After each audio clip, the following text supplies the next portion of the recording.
Empezamos por agradecer a Fundapro esta invitación y yo voy a tratar de representar en este elenco el papel un poco del practicón del tema y no el del, digamos, académico en el tema. En la Universidad Católica del Uruguay, en el Observatorio de Energía y Desarrollo Sustentable, estuvimos trabajando durante el año 2015 sobre la institucionalidad del sector de la energía. Lo que ahí enfocamos puede, digamos, extenderse al resto del sistema de las empresas públicas, y acá voy a empezar a llevar un poco la contra. Para nosotros, lo que denominamos empresas públicas son en realidad empresas de propiedad estatal y que yo sepa, por ahora no hay ninguna pública, es decir, abierta a la inversión en bolsa. La metodología que usamos fue la del tipo libro blanco, es decir, ver hacia dónde y cómo debería ser ese sector sin entrar, digamos, en el camino ya de la hoja de ruta y las estrategias para que las cosas sucedan. Nos preocupa y creemos que una empresa es un ser vivo que tiene un esqueleto, tiene un cerebro y tiene músculo. Y hay que empezar por lo primero, y lo primero que es el esqueleto es la institucionalidad. Y ya hace 200 años, nuestro héroe José Artigas, en su oración de abril de 1813, empezaba diciendo que estamos aún en la fe de los hombres y no aparecen las garantías del contrato. O sea, esa es la fuerza, digamos, de la institucionalidad. En este tema también tenemos que decir que no hay que inventar nada, ya está todo inventado. Hay un trabajo que a nuestro entender cubre muy bien este tema, primero por la calidad de la gente que ha trabajado en él y segundo por la metodología usada, que es una metodología de prueba y nuevamente a realizar el tema. Y es la guía sobre la gobernanza corporativa de las empresas de propiedad estatal que ha venido realizando OCDE y que acaba de largar la versión 2015. Nosotros trabajamos en la versión 2011, no se diferencia mucho una de otra, sino que van aplicando las correcciones que la realidad les va indicando. OCDE empezó a trabajar con estas guías en el año 99, la revisó en el 2004 y la volvió a revisar en el 2011, versión que nosotros usamos, y ahora acaba de salir la versión 2015. Esas versiones surgen de ver cuáles fueron los resultados en las aplicaciones a la realidad e incluso tenemos entendido que en la versión 2015 Uruguay también aportó sus observaciones, porque esto no se extiende solo dentro del círculo de los miembros plenos de OCDE, sino que va al resto, digamos, de los países.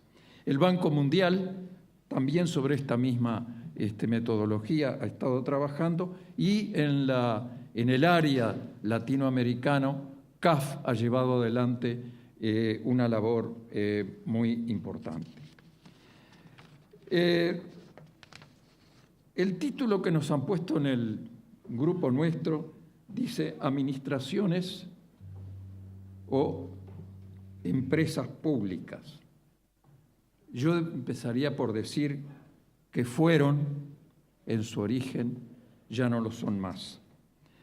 Y fueron en su origen, digamos, porque allá, a la salida de la crisis del 29, varios países salieron al rescate, digamos, de todo un sector industrial que estaba en crisis. Y nos encontramos que regímenes muy diferentes, como el fascismo italiano o la República Española, en el mismo momento también, y con algún adelanto, el Uruguay, con un acuerdo de partidos políticos, lanzaron en Italia el IRI, que es el Instituto de la Reconstrucción Industrial, en España el INI, que es el Instituto Nacional de Industrias, y en Uruguay ANCAP. Esa era la época en la cual, digamos, nosotros caminábamos a paso del mundo, del mundo europeo en este caso.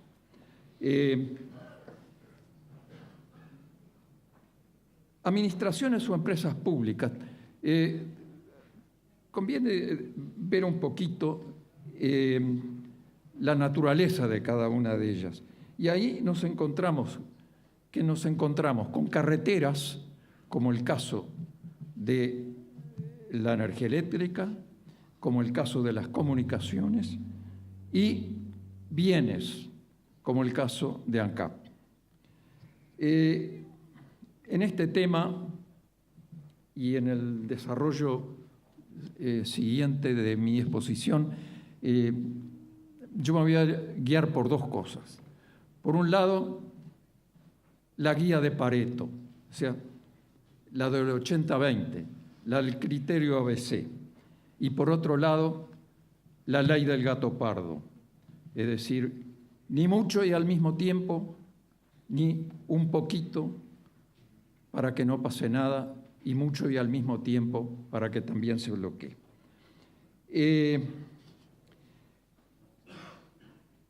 Y nos estamos encontrando, digamos, observando el Uruguay con ciertos síntomas, y entre ellos tenemos la huida del derecho público al derecho privado y el outsourcing, o sea, las subcontrataciones de ciertas actividades.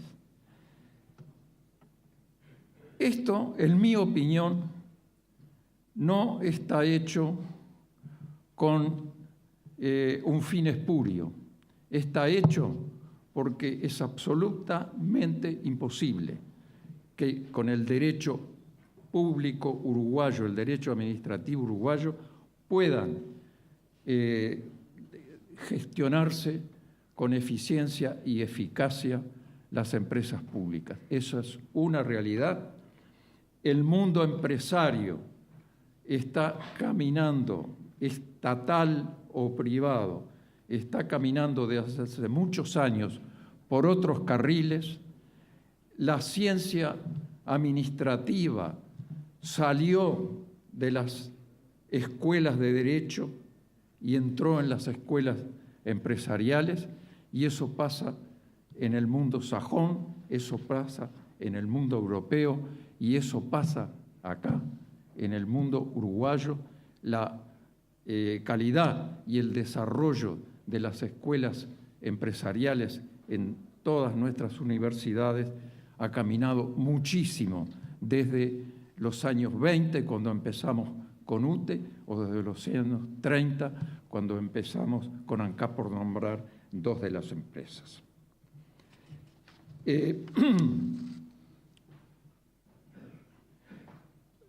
Yo voy a empezar para no diluirnos en una generalidad, señalar algunos de los síntomas que estamos viendo en nuestro sistema empresarial. Y esos síntomas es la confusión de roles. Yo ahí he puesto 5 conceptos: el de dueños, directores, gerentes, reguladores y auditores. Los 3 primeros son de la empresa en sí. Los 2 que le siguen son del sector. Es decir, uno no puede ver la empresa de propiedad estatal aislada, sino la inserta en el concepto más amplio de la gobernanza de todo el sector de las empresas estatales. El dueño, en el caso del Uruguay, está en una posición totalmente difusa. Creo que acá estoy repitiendo ya exposiciones anteriores. Eso creo que es bueno por un lado. Me parece que hay pensamiento bastante coherente entre los expositores. Es malo para ustedes porque van a encontrar repeticiones en estas exposiciones. Ese dueño difuso es para mí uno de los síntomas peores de la enfermedad que están teniendo en las empresas públicas. Y después hay una confusión total de roles entre cuáles son las funciones de un director y cuáles son las funciones de la alta gerencia. Esto es debido, en mi concepto, a un país en que el mundo empresarial es el mundo de las pymes o de las microempresas, tal vez, en muchos casos, donde el dueño, el director y el gerente es una misma persona en muchos casos. Y esta es la gran diferencia que estamos encontrando con las empresas estatales uruguayas, donde, si bien a nivel internacional casi yo diría que son pymes cualquiera en las 3 más grandes, en el caso de Antel, UTE y ANCAP, para Uruguay no son pymes.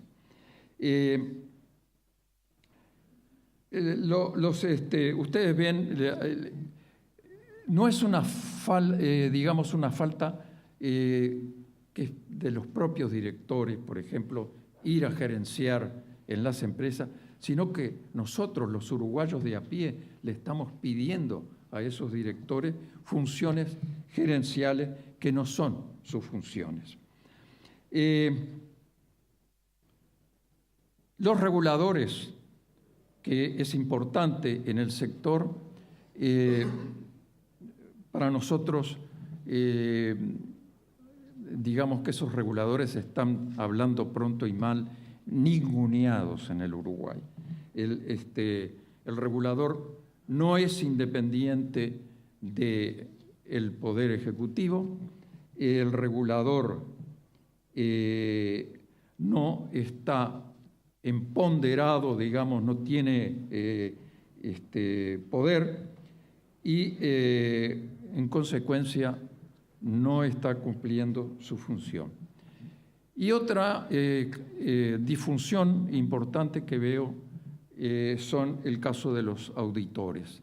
Nosotros hemos instalado, el auditor es antes de la toma de la decisión y entonces queda el auditor comprometido con la decisión porque el que toma la decisión antes lo consultó y luego es imposible adjudicarle una responsabilidad por su mala decisión porque el auditor estuvo con él. Yo he oído que en la tapa de la gestión de auditoría está que el auditor no se compromete en absoluto en la toma de decisiones. El auditor va a posteriori y va en el momento que él quiere ir a hacer la auditoría. Me estoy refiriendo, hay distintas clases de auditores, pero me estoy refiriendo fundamentalmente a los auditores, digamos, contables de la administración. 2 minutos.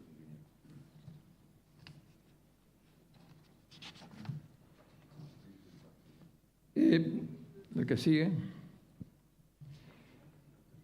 En el poder e independencia de los reguladores, estamos pensando que el regulador tiene que ser una figura, digamos, como del ente autónomo, donde tenga independencia del Poder Ejecutivo en su cuestión técnica y no reducir el regulador a las funciones de regular la parte técnica de las funciones de las empresas, sino también el caso de los precios. Y en el caso de los precios, digamos, nos vamos a encontrar con dos situaciones: los precios de mercado y los precios, digamos, de los monopolios.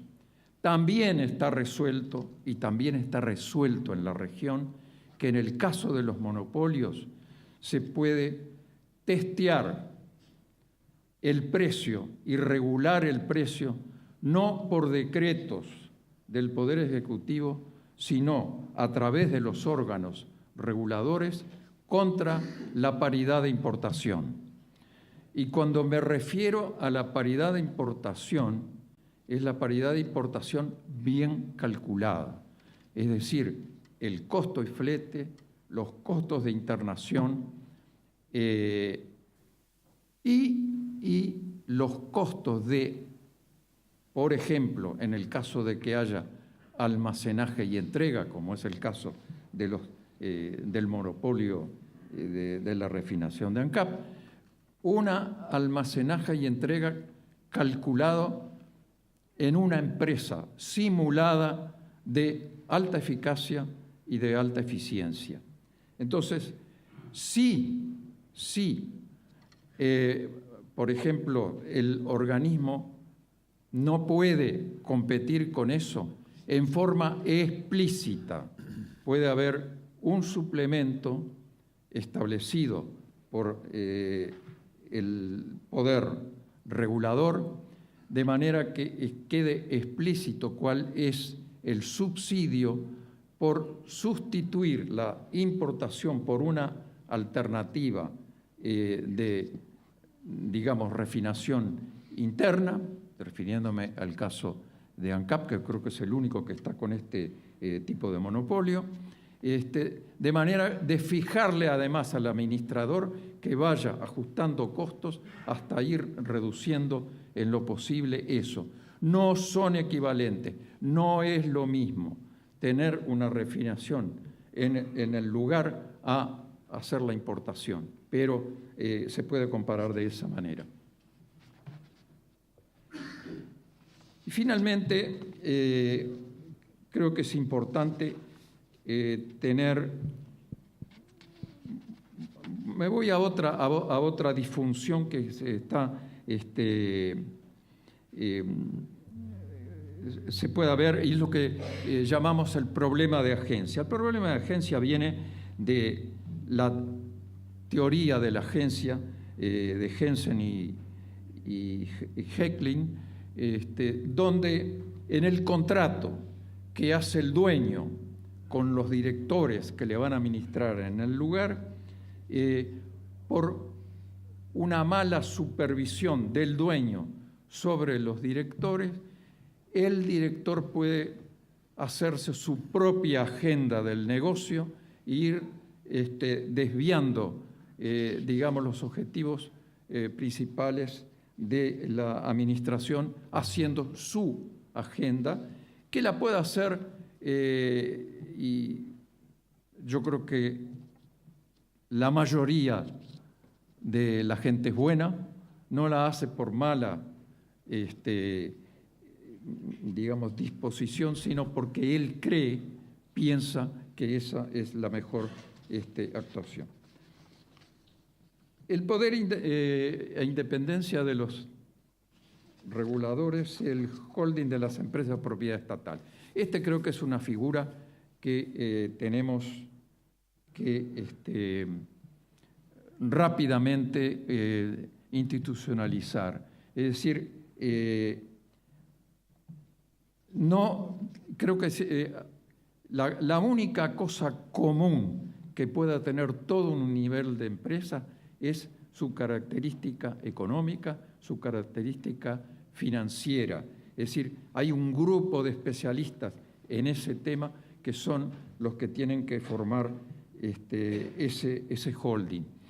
Ese holding tiene que tener calidad de gente, sin ninguna duda, pero no un gran número de gente. No hay que temerle al gran número de gente. Creo, por poner un ejemplo, el holding más grande del mundo, el Berkshire Hathaway de Warren Buffett, tiene cientos de empresas, en un abanico de actividades enorme, y donde tiene control 100%, y tiene participación en otro centenar de empresas con porcentajes muy variables. ¿Saben cuántas personas maneja Warren Buffett, el holding más grande del mundo? La maneja con 20 personas. 20 personas, por supuesto, de una calidad fabulosa. Yo creo que ese holding, además, debería, al tener un conjunto de empresas que yo las veo como sociedades anónimas, y es el poseedor del paquete accionario, creo que ese paquete accionario tiene que cumplir la función del telón cortafuego entre la suerte económica financiera de las empresas y la administración general de las cuentas públicas. Creo que no se le pueden dar a la dirección o a la gerencia señales contradictorias de cómo tiene que operar la empresa, porque estamos entreverando, hablando mal, la gestión macro con la gestión microeconómica, que es la gestión de una empresa. Por eso creo que es importante tener ese telón cortafuego entre la suerte de las empresas y la suerte del gobierno central, porque a la hora de llamar a responsabilidades, esta situación ambigua hace que sea imposible adjudicar esas responsabilidades. Y nuevamente, para terminar, nos estamos refiriendo al deber ser de las empresas. No entramos en la hoja de ruta y vuelvo a recordar que para hacer que las cosas sucedan, primero hay que usar Pareto y hay que tener presente la ley de todo o nada del gato pardo. O sea, yo empezaría por 3 empresas que estoy seguro que cumplen con el 80-20, que es Antel, ANCAP y UTE. Y después el tema puede irse extendiendo en el futuro. Nada más. Muchas gracias.